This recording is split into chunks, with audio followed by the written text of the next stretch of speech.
Okay.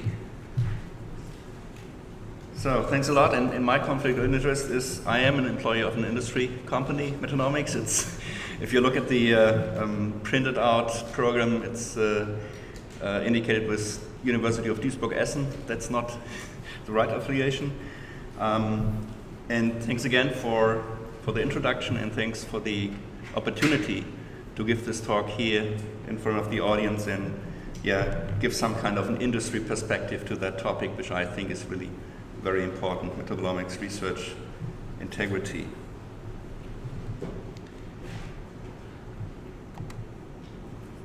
Okay, so I'd like to shortly introduce our company.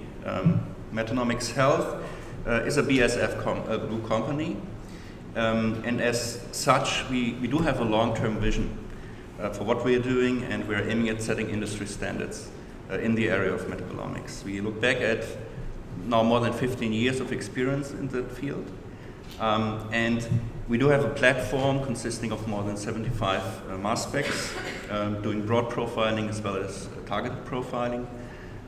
Reliability of our data, robustness is really key. It laid the foundation for the largest collaboration in plant biotech, and also for our customers in the pharmaceutical industry. Data quality is key and is really a major decision factor when going for developing a compound, for instance. So in addition to a fee-for-service type of business, we also have our own biomarker program, which we run in several indication areas. And at the end of the day, we are striving for providing metabolomic solutions to our customers, and that goes far beyond just generating data. It really comprises a thorough biomedical data interpretation by scientists which are expert in this field. Now, the process of having samples generated, measured, validated, statistically analyzed, and then eventually the data being interpreted biologically is certainly something you would think is the usual process everybody is doing in the field of metabolomics. For us, we consider a holistic quality management concept as a key factor for success, and this really comprises each and every step in this whole process chain. And this is something I would like to go into more detail during my talk. You also might ask the question, what are the differences between industry and academia? I just lined out very few things which may be aspects where we do have some differences, and the first of all, well, we do have a very high throughput capability. We do hundreds of thousands of analysis per year. This is certainly something which is not possible for each and every lab to do. In contrast to academia, where I think, in most cases at least, a research scientist in charge is really responsible for hands-on work on many different parts of the process chain. We, on our side, we have specialized personnel dedicated to very specific steps, and then there's a handover from one department to the next. Having BASF commitment and also financial background really provides a long-term and sustainable perspective to us. And I think this is also very important for a technology like metabolomics, which is costly and also very complex. And last but not least, we are focusing on products rather than publications, so the knowledge generation in most cases is really driven by some kind of value. So what does holistic quality management concept then mean?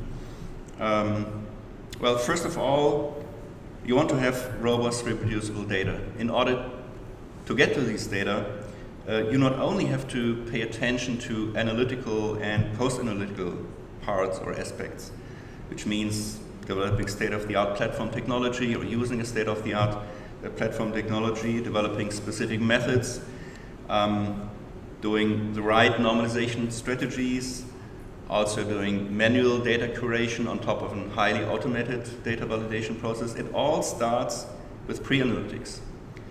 And here it comes down to having the right experimental setup and study design, and also having the right methods for sampling. And I will go into more detail here.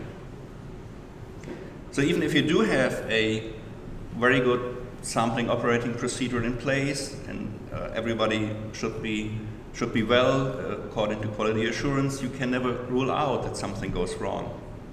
You're not always there when the samples are generated. So it is a very good thing to have something which is more called quality control in order to assess very specifically, for instance, pre-analytical confounders in the way of samples were generated. Here we do have developed a product which is called Quality Marker, specifically addressing pre-analytical confounders in the generation of human EDTA plasma. And I will go into more detail here. And last but not least, I have pointed out that we generate, we deliver, we provide biologically interpreted results and hypotheses. And in order to do so, also with high quality, for us it is important to have the right tools. So we do have proprietary bioinformatics solutions in place.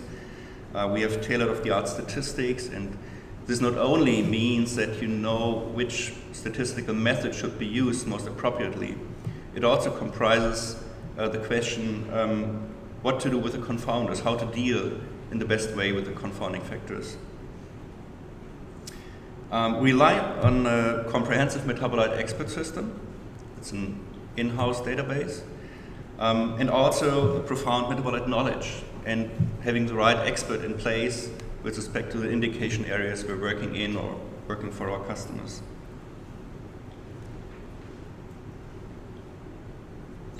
Now we come to the first part of some kind of examples, which would be the experimental setup and study design. And here in the pre-project discussions with our customers, it's kind of laying the foundation. It's a very first but very important step. In this phase, we align on study objectives and expectations. We agree on study design and analytical platforms to be used. We provide recommendations on sampling, storage, and shipment of samples. We support our customer regarding sample logistics if needed. And we recommend and align on a specific data analysis plan for a given project. Next example, sample generation, how to do the sampling procedure. Specifically in the area of harvesting cells and media, I would like to give one more concrete example. Certainly always sampling is critical. It's a critical step for all analytical methods. But when it comes down to handling of fast metabolizing cells, it becomes particularly demanding. Due to the fast turnover of, for instance, energy metabolites or glycolysis intermediates, an improper sampling very easily can lead to high technical variability, loss of membrane integrity of the cells, and also then inevitably non-physiological data generation for the cell lysates, for instance, due to adherent cell medium contaminations. We do have a poster on display, so I can't go into each and every detail here. The only thing I would like to very briefly show is what we have developed as a sampling procedure for cells, both adherently growing cells as well as, in this case, fast quench cells which are growing in liquid medium. And the fast quench workflow basically is comprised or built upon a fast filtration procedure. And in addition to that, we have washing, quenching, and sample stabilization steps. The sampling equipment, it's shown here on the bottom, consists of a vacuum pump, a vacuum controller, and a filtration unit. And this then is provided to the customer prior to the start of the project, so that this can be done in the laboratory of the customer. Short example is a comparison of different extraction procedures and the effect of these different sampling procedures on the metabolite levels which are measured. And here we're looking at intracellular metabolites, namely fructose 1,6-bisphosphate and glutamine. And in comparison to the fast filtration method we use, which is the left bar chart, for instance, the method which is using centrifugation step followed by washing with sodium chloride, in the case of fructose 1,6-bisphosphate, produces much lower values, much lower concentrations. And that's because this glycolysis intermediate, this glycolysis metabolite, very easily is metabolized by the cells during the process of generation of the sample. So it gets depleted. Similar concentrations are obtained in another method, which is excess solvent quenching. But the reason for that is a very different one. With excess solvent quenching, the membrane integrity gets compromised. So you get leakage of a metabolite out of the cell, and that's what you see in case of the fructose 1,6-bisphosphate. And you also see it with glutamine, but in a different direction. Why? Very simply because glutamine in this case was highly dominant in the medium. So what you're measuring here is not the cell within cell concentration of glutamine, but you get the contamination of the medium due to the cell leakage. And similarly, the same holds true for the washing procedure, for the centrifugation procedure without washing. In this case, of course, you haven't really properly separated medium and cells, and therefore you're measuring the glutamine content not only from the cells themselves, but also from the attached medium. This is just one example to make it a little bit more transparent what you have to keep in mind when developing a method. Now, speaking about method, it's not only about sampling, it's also about measuring the samples, of course. And here you have to strive for an optimization as well. Impact of method development. In order to acknowledge this part, it is certainly important to keep in mind that the same metabolite does not behave absolutely same in different sample types.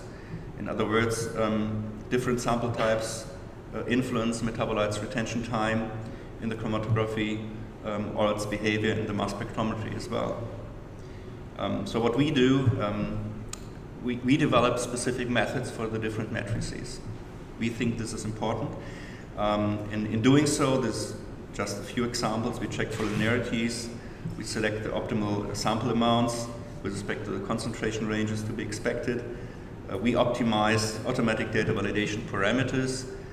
And finally, of course, we strive for minimization of technical variability to the best possible, or to the minimum possible way.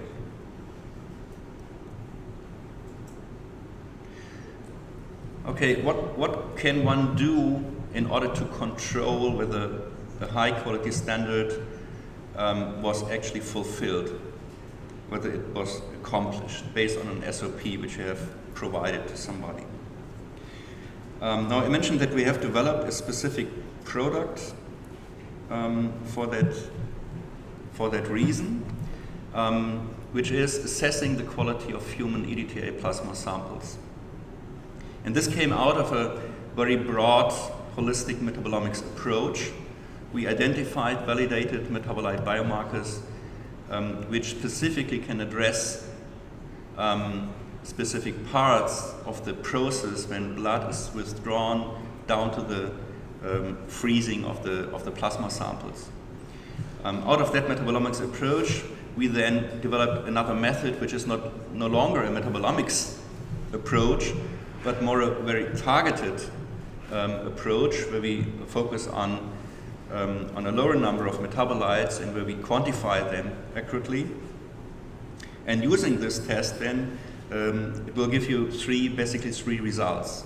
The first one is called the collection tube control part, is answering the question, is it actually EDTA plasma I'm looking at? Or is it citrate plasma, or heparin plasma, or serum? Sometimes this happens. You think it is EDTA plasma, but somebody took the wrong collection tube. Very simple. Then the second part is blood processing control. So everything which is happening between the blood withdrawal and the centrifugation of the blood sample. So the handling of the blood, the prolonged blood processing, so to say. And the third one is the plasma processing control, addressing the quality of the plasma with respect to handling and storage, with respect to storage time, but also temperature of handling of the plasma. Also here we do have a poster which I invite you to check out, and I don't go into the details here in my talk. The only thing I want to show here is that we have identified metabolites which with high sensitivity and specificity address the different steps in the generation of human EDTA plasma. And the left-hand side shows a metabolite which is specifically indicating a quality issue in the area of blood processing. It gets steadily increased for a long time. On the right-hand side, another metabolite specifically responding to plasma processing problems. And here, prolonged plasma processing at room temperature as an example. And this is how the quality control plasma report looks like from a customer perspective. We try to make this very simple.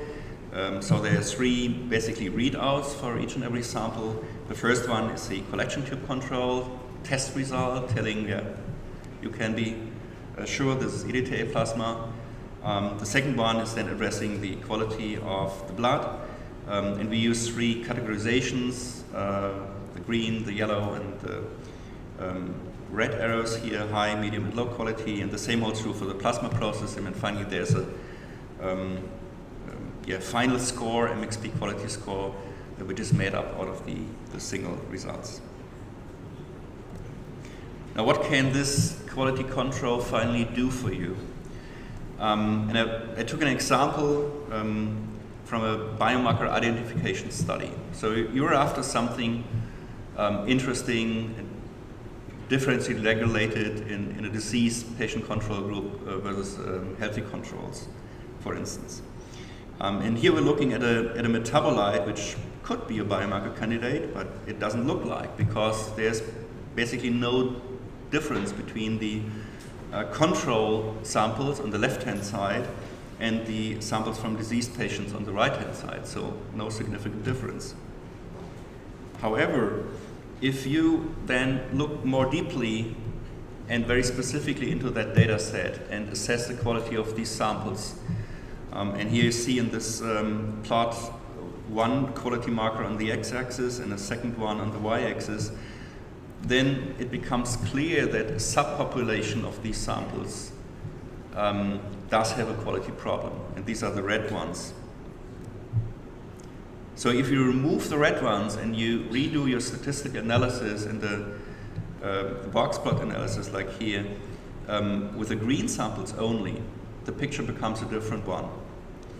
There is now a significant difference between the two groups, and if you look at the y-axis and the scale here, it also reduces the variability within the groups. So in this case, the quality control really helps in identifying potential biomarker candidates.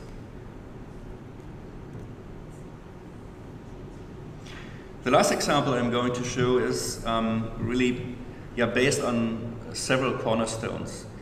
And it is in the toxicology area. We do have a collaboration within the BASF with the toxicology department, and now for over 10 years are running a single project database, which is used to assess toxicological mode of actions of development compounds.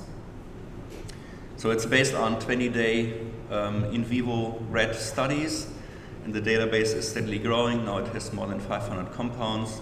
Also here there is a dedicated talk on Wednesday by Bernard van Ravenswijk. The only thing I want to point out here is the accuracy at which this system is actually working for now more than 10 years. And this is reflected in the technical variability. This is the green line, as well as the biological variability. Technical variability in the range of 11%, and the biological variability in the range of 18-19%, and pretty stable over this period of 10 years. Now, I hope that I convince you that holistic quality management concept is key, and that the process steps, each and every process step in a process stream is actually important, and all these process steps should be conducted according to dedicated work instructions and SOPs, and that's what we do. And in addition to that, we are striving also to establish GLP, at least in the area of metabolomics-based toxicology, in order to fill the regulatory requirements in this field. Okay, I'd like to thank you for your attention.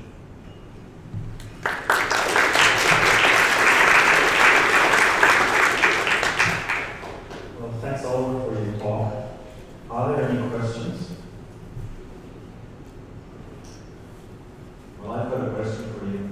You've given this nice example of this holistic quality management approach that you have, but is there like an advice that you could give to a general academic? Like, what can academia learn from industry, maybe without having an expert checking for every single step, as you pointed out? You mean in general terms, or with respect to this quality control aspects? Yeah, please don't answer with buying a system. Well, I think this quality control aspect is, to me, really very important. I have seen a lot of data sets, and to some extent it's also very important to have this exploratory way of looking into the data. And I think this is something which is also done in our company, but it can only be done to some extent. It is really something you have to invest time in, and you have to dig into the data set, and you have to slowly but gradually understand whether there is something suspicious in the data. And this is something I would like to encourage each and everybody to keep the criticism and the skepsis, to go into the data and ask yourself, is this plausible? Do I believe it? And I think this is the first step which enables one to identify possible pitfalls. For the quality assurance, I really recommend, and this has been pointed out very nicely several times, not only in this session, but also this morning in the 101 Metabolomics session. It is extremely important to have this quality assurance. It is important to have really thought through everything you want to do, and think about, if something would go wrong, how can I get a hand on it? How can I realize it? Not just trust, but also a second net of security to establish. And maybe this is also something which is important for an academic environment, where maybe one postdoc is doing the work for 3 years, and then another one is going to continue. Please make the documentation and make the notes. And yeah, I'm just repeating what other speakers said previously.